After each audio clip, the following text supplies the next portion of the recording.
ഓം നമോ ഭഗവതേ വാസുദേവായ. ഹരിമുരളീരവത്തിലേക്ക് എല്ലാവർക്കും സ്വാഗതം. നാരായണായ നമ നാരായണായ നമ നാരായണായ നമ നാരായണ നാരായണായ നമ നാരായണായ നമ നാരായണായ നമ നാരായണ. അടുത്തതായി നമ്മൾ പഠിക്കാൻ പോകുന്നത് ദശകം 57 പ്രലംബാസുര വധം. അതിൻ്റെ കഥ ചുരുക്കം ഒന്ന് നോക്കാം. ഒരു ദിവസം അഭിലാഷങ്ങൾ സാധിച്ചു തരുന്ന ഭഗവാൻ ബലരാമനോടും പശുക്കളോടും ഗോപബാലന്മാരോടും കൂടി സുന്ദരമായ വേഷം ധരിച്ച് വനത്തിലേക്ക് പോയി. ഇടയ്ക്കൊക്കെ ബലരാമൻ കൃഷ്ണൻ്റെ കൂടെ കാട്ടിലേക്ക് വരാറില്ലല്ലോ. അതിനാൽ പരിചിതങ്ങളായ വൃന്ദാവന ശോഭ ജ്യേഷ്ഠന് കാണിച്ചു കൊടുത്തുകൊണ്ട് ബാലന്മാരോടുകൂടി ഭഗവാൻ ഭാണ്ഡീരകം എന്ന പേരാലിൻ്റെ അടുത്തെത്തിച്ചേർന്നു. അപ്പോൾ ഭഗവാനെ നിഗ്രഹിക്കാൻ ആഗ്രഹിക്കുന്ന നിർദ്ദയനായ പ്രലംബാസുരൻ ഗോപവേഷം ധരിച്ച് ദീർഘബാഹുവായ ഭഗവാനെ സമീപിച്ചു. പ്രലംബാസുരനെ തിരിച്ചറിഞ്ഞെങ്കിലും അറിയാത്ത ഭാവത്തിൽ സൗഹൃദം സ്ഥാപിച്ച് പേരാലിൻ്റെ സമീപത്ത് സമർത്ഥന്മാരായ ഗോപന്മാർ സംഘടിപ്പിച്ച ദ്വന്ദ്വയുദ്ധം ഭഗവാൻ ആരംഭിച്ചു. ഭഗവാൻ ഗോപന്മാരെ 2 സംഘമാക്കി. ഒന്നിൻ്റെ നായകനാക്കി ബലരാമനെയും മറ്റേതിൻ്റെ നായകനായി തന്നെയും നിശ്ചയിച്ചു. തൻ്റെ ശക്തിയിൽ ഭയന്ന പ്രലംബനെയും സ്വപക്ഷത്ത് ചേർത്ത് തോറ്റവർ ജയിച്ചവരെ തലയിൽ ചുമക്കണമെന്ന വ്യവസ്ഥയിൽ നടന്ന ദ്വന്ദ്വയുദ്ധത്തിൽ പരാജിതനായ ഭഗവാൻ താൻ ഭക്തദാസനാണെന്നുള്ള സത്യം ലോകത്തിൻ്റെ മുന്നിൽ പ്രഖ്യാപിക്കുന്ന തരത്തിൽ സുദാമ എന്ന തൻ്റെ ഇഷ്ടതോഴനെ ചുമലിൽ വഹിച്ചുകൊണ്ട് നടന്നു.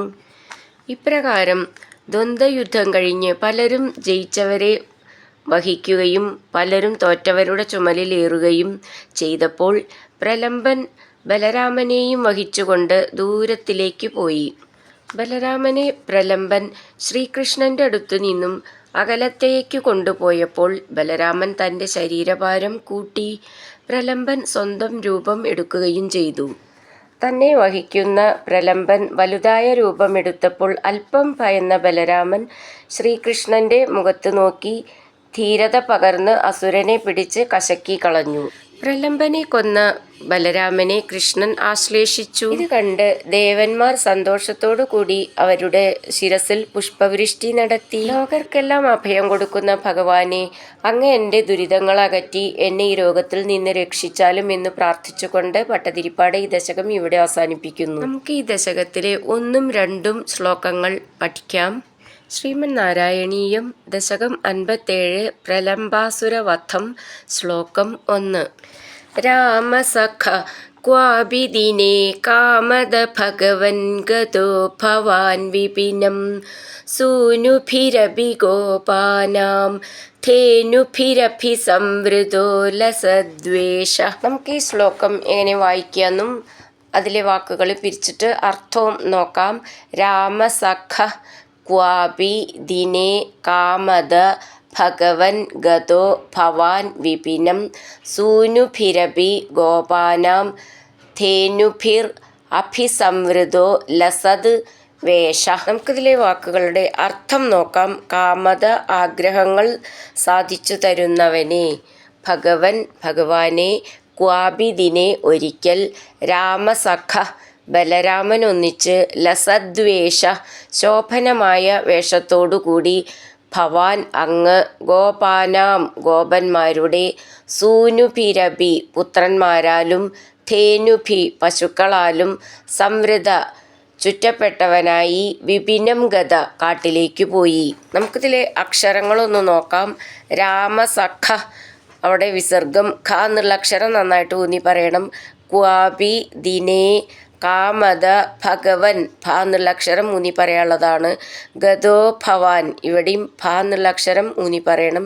വിപിനം സൂനുഭിരഭി, ഭി എന്നുള്ള അക്ഷരം ഊന്നി പറയണം.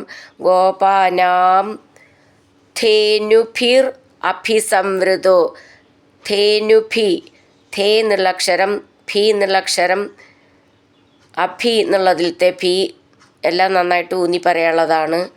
ലസദ് വേഷ ചേർത്തിട്ട് ലസദ്വേഷ.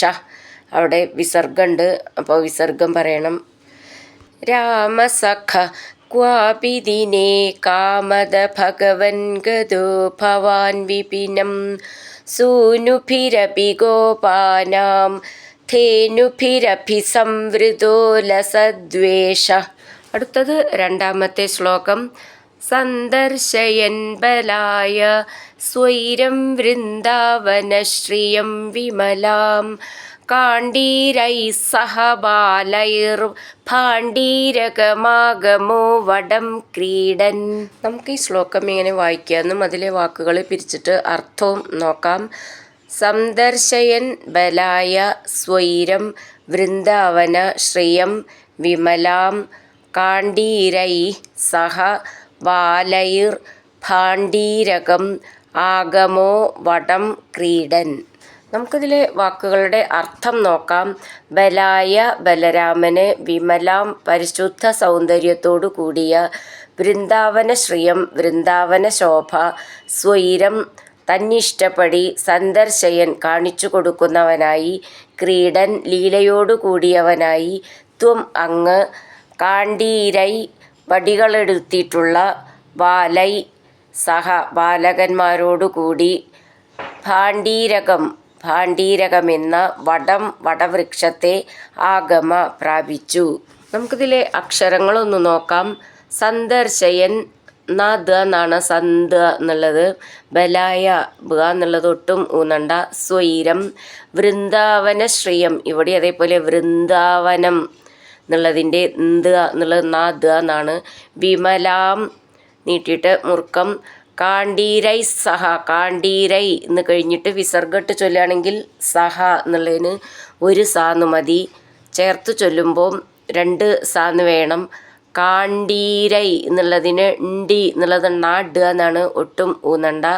ബാലൈർ ബ എന്നുള്ളത് മൃദുവായിട്ട് പറഞ്ഞാൽ മതി. ഭാണ്ഡീരകമാഗമോ, ഭാണ്ഡീരകം ഭ എന്നുള്ളത് നന്നായിട്ട് ഊന്നി പറയണം. ഡീന്ന് ഇവിടെയും നാട് എന്നാണ്, ഒട്ടും ഊന്നണ്ട.